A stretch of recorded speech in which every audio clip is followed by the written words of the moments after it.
two shapes break the surface at once, flank to flank, and slam a third dolphin sideways with their tails. 9 seconds of thrashing water, 3 animals rolling together, and then silence. The two attackers reposition on either side of the third animal, a female, matching her speed exactly, boxing her in. She tries to peel off to the left. They cut her off before she moves a body length. This is not a fight over territory or food. This is 2 male bottlenose dolphins working in perfect, rehearsed coordination to win access to a mate. And they have done this together, as a team, hundreds of times before. It looks like violence, because much of it is. But look again at the coordination. The synchronized turns, the matched breathing, the identical arc of both dorsal fins slicing the water at the same angle, same instant. Male dolphins should be doing what almost every solitary mammal on Earth does for a mate. Competing alone, male against male, winner take her. Instead, in Shark Bay, Western Australia, males build alliances 2 and 3 deep, alliances that nest inside larger alliances, that ally with still other alliances, to control access to females as a unit rather than as individuals. Today, we are going to find out how a network like this holds together for decades, what it costs the males who run it, what happens when it breaks apart under pressure, and why researchers who have spent 30 years studying it call it the most complex cooperative system found outside our own species. Indo-Pacific bottlenose dolphins in Shark Bay are barely 2 meters long, males and females nearly identical in size. No antlers, no manes, nothing that separates the sexes at a glance from a distance.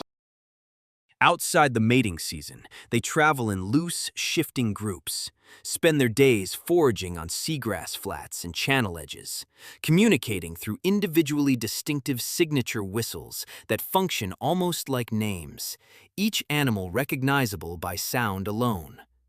Males often travel with the same handful of partners year after year, long before those partnerships are ever tested. It is a promiscuous mating system. Neither sex pairs for life, and a single female may mate with several different males across one season. For a male, that arrangement means one thing above all. An unpartnered animal has almost no chance of monopolizing a female's attention long enough to father her calf. Males also carry unusually large testes relative to body size, a trait biologists read as evidence of sperm competition, of multiple males' sperm racing inside the same female after mating. The odds only shift for any individual male once he has backup he can trust. The first alliance a male dolphin builds is small, 2 or occasionally 3 animals, and researchers call it a first-order alliance. It does not form overnight. Young males spend years testing potential partners, synchronizing surface behavior, matching each other's dive timing and travel speed down to fractions of a second, engaging in what looks almost like rehearsal long before any female is involved. Biologist Richard Connor, who has tracked this population since 1982, first noticed the pattern by watching which males kept turning up beside the same partner, consort after consort, year after year, when nothing about kinship explained the pairing. He has followed one such pair, known to researchers as Real Notch and High, for more than 15 years. The two are almost never recorded apart. That kind of fidelity is not sentiment. It is infrastructure. A male without a reliable partner cannot hold a female against a rival team for more than a few minutes. Holding her is the job. Once a first-order alliance selects a female in season, the 2 or 3 males herd her the way sheepdogs work a flock, positioning on either flank, cutting off her lines of escape, using low-frequency pops and sudden head jerks to signal aggression without full contact. Scientists call this phase a consortship, and it can last anywhere from a few hours to more than a month. The female is rarely a willing participant at the outset. She tests the boundary constantly, breaking left, breaking right, diving to try to lose them in deeper water. Every attempt costs her energy she needs for foraging, Every attempt fails because two coordinated males can almost always outposition one female, and the herding tightens instead of loosening. That tightening comes at a price the males pay too. A month-long consortship means a month of reduced foraging time for every male involved, energy spent on constant repositioning rather than hunting, and researchers tracking body condition across long consort periods have documented measurable weight loss in males holding a female for weeks at a stretch. There is also the matter of who else is watching. Shark Bay's channels hold one of the densest tiger shark populations studied anywhere on Earth, and a pod of dolphins fixated on herding, fighting, or mating pays less attention to the water beneath them than it otherwise would. Vigilance drops exactly when a shark is most likely to close the distance unseen. Winning a consortship is not free. It is a bet that the reproductive payoff outweighs weeks of hunger and reduced awareness of what else might be circling below. There is a night side to that vigilance drop that plays out more often than the calm footage from tourist boats suggests. A herding trio locked onto a fleeing female, all four animals surging through a narrow channel, gives a patrolling tiger shark exactly the kind of distracted, low-visibility target it hunts best. Predation events on adult dolphins are rare enough that researchers count them in single digits across years of observation. But the fear itself is not rare. Dolphins in Shark Bay's deeper channels show measurably more scanning behavior, more surfacing to check the water column, than dolphins in shallow seagrass flats where sharks struggle to maneuver. A consort ship that drags a female and her guards into open channel water trades one risk for another. Hold her too loosely, and a rival alliance takes her. Push the chase into the wrong stretch of water, and something larger takes an interest in all of them. Then, a second team appears on the horizon, 3 dorsal fins moving as one unit, closing fast. This is a rival first-order alliance, and they want the same female. What happens next is not posturing. It is contact. Rammed flanks, raked teeth across dorsal fins and backs, animals slamming their tails down hard enough to crack the water like a gunshot. Tooth-rake scars, pale parallel lines across gray skin mark almost every adult male in this population, a permanent record of how many times he has fought to keep or take a consort. A first-order alliance that loses this contest does not just lose the female. It loses standing, and standing is currency here. This is where the system should collapse into pure chaos, every small team fighting every other small team, exhausting itself. It does not, because the alliances themselves cooperate at a second level. 4 to 14 unrelated males bind into what researchers term a second-order alliance, a coalition of coalitions, called on to back up a first-order pair the moment a rival team gets aggressive. 2 males alone cannot hold off a rival trio forever. Backed by a dozen more, they usually do not have to. The rival team sees the numbers arrive and peels away before the fight escalates further. Size, not just skill, decides most contests before the first tooth mark is even made. A female under this kind of pressure does not simply submit.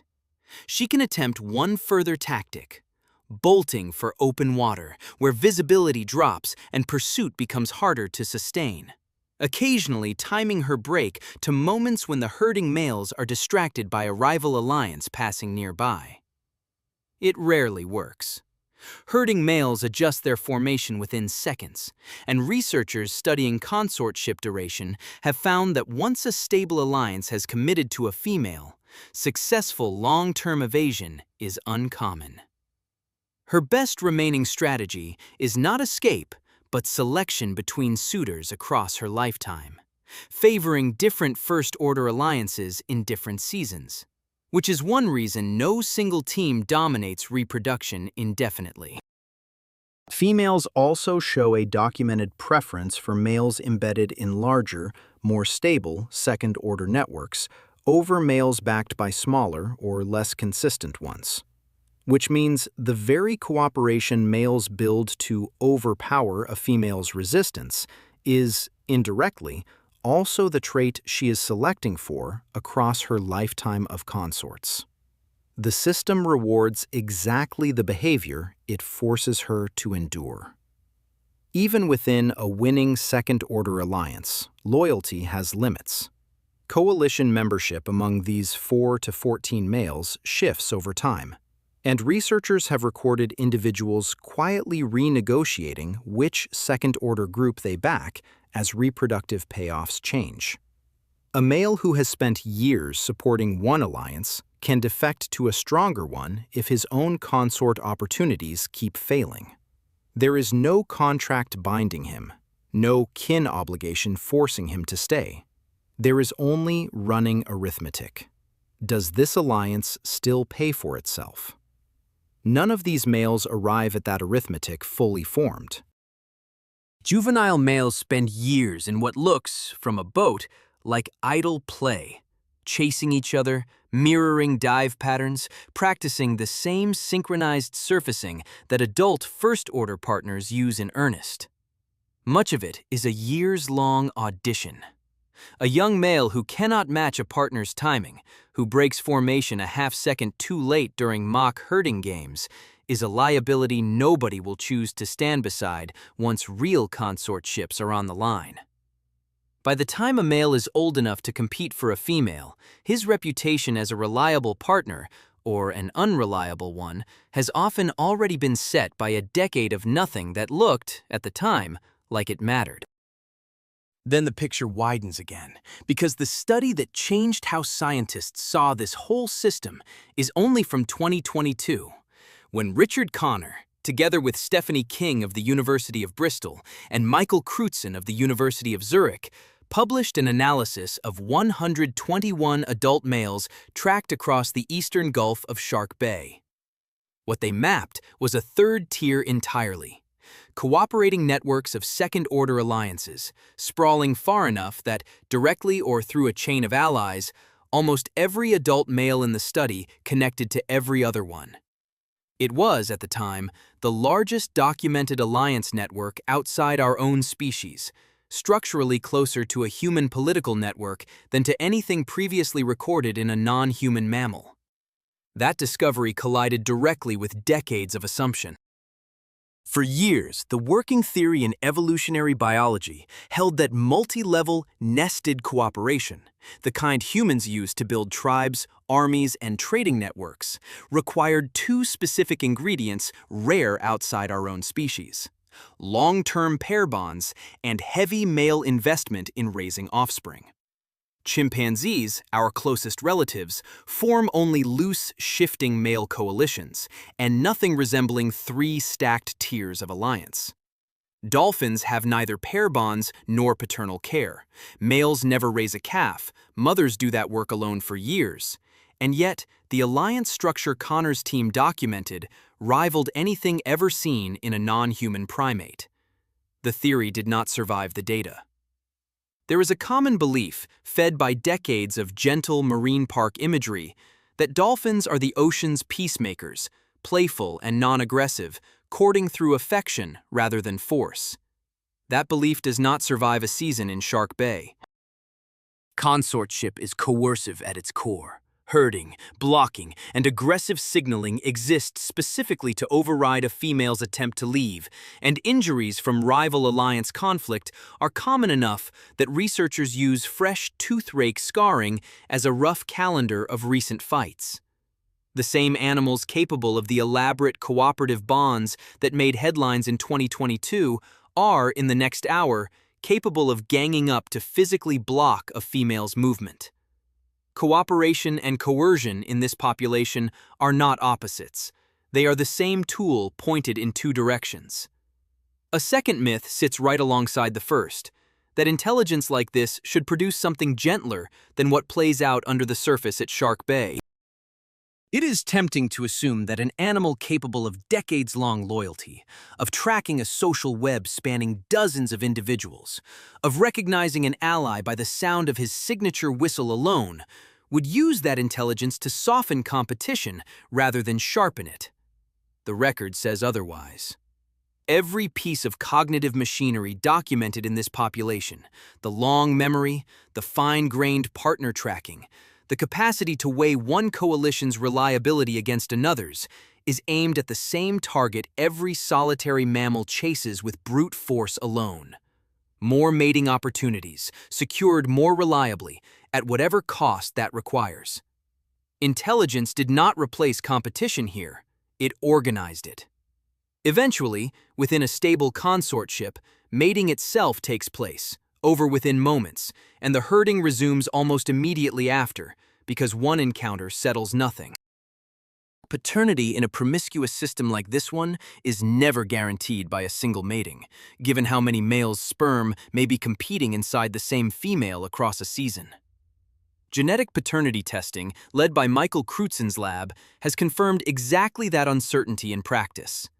A single female's calves across her reproductive life are frequently fathered by different males, sometimes from different alliances entirely, which means no consortship, however well defended, is a guarantee of anything beyond the odds it buys. The alliance's real job continues for as long as the consortship holds. Keep every rival away from her, repeatedly, until her fertile window closes. What happens to the losing team matters as much as what happens to the winners.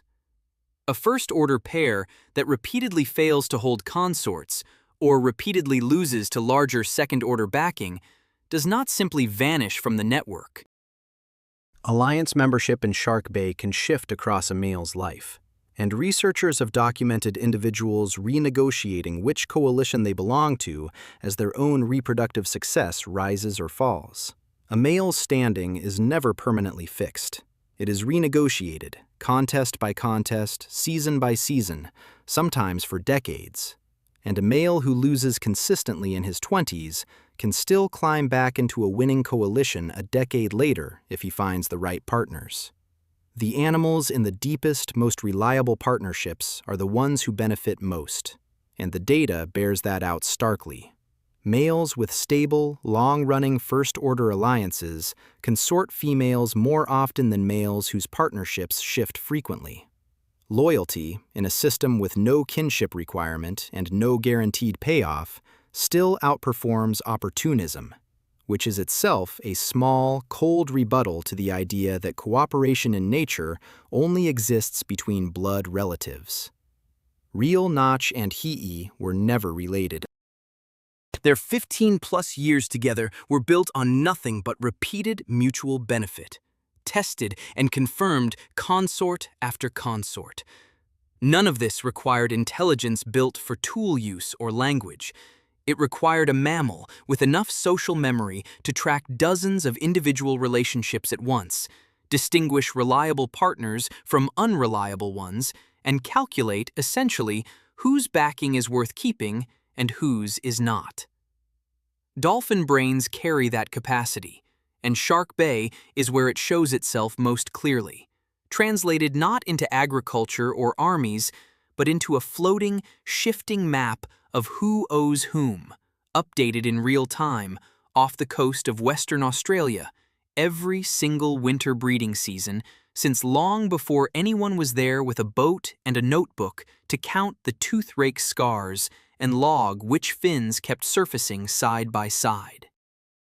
What ties all of this together is not romance, and it is not brutality alone either. It is arithmetic that has been running for tens of thousands of years, refined by every failed alliance and every consortship that held. A male alone loses, almost always. A male with one reliable partner sometimes wins.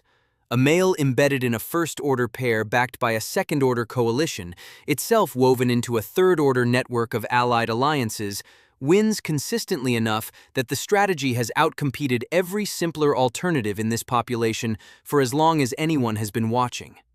That is the actual answer to why cooperation evolved here, not because dolphins are kind, but because in a world of promiscuous mating and constant rivalry, teamwork beat brute individual strength badly enough, often enough, that solitary competitors simply stopped reproducing at the same rate.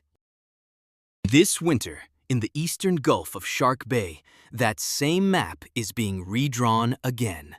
New first-order pairs testing their coordination for the first time. Aging alliances holding on to the partnerships that have carried them for a decade or more. Tiger sharks still patrolling the same channels beneath all of it.